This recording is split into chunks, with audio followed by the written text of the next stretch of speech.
Burunning burunida bir jimjit kanitda bir top chashqan illiq ham nahat o'nkir yashaydi ekan. Bu chashqanlarning turmushi aslida xushal-xuram va tinch ekan. Lekin tuyuqsiz bir mushukning paydo bo'lishi chashqanlarning tinchligini buzib tashlabdi. Har qatam mushuk paydo bo'lganda chashqanlar qo'rqib to'shiklarga yoshirinib o'sishga majbur bo'ladi ekan. Sirtqa chiqib yemaklik izlashga yoki o'ynashga jur'at qila olmaydi ekan.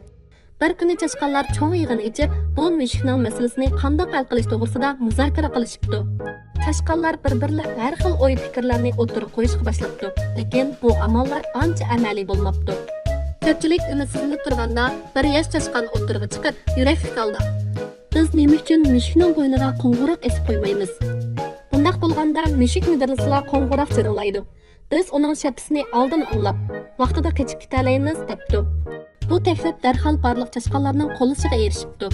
Ular buni bir qaltis amal, ham oddiy, ham unumli deb qarabdi.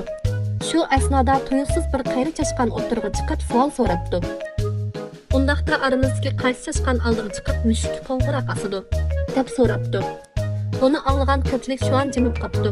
Baya vangchong qilgan chashqanlar to'pi bu vazifani bak xatarli ko'rib, bu xatarga tavakkul qilishni xohlamabdi.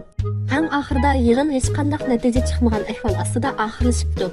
Bu hikoya bizga shuni o'rgatadiki, jasorat va aql-farosat o'xshashli muhim. Biz qiyinchilikqa va xirsga duch kelganda aql-farosatga ehtiyojli bo'lib qolmay, yana hal qilish loyihasini izlab tepishga va dadillik bilan uni amalga oshirishga jur'at qila oladigan bo'lishimiz kerak.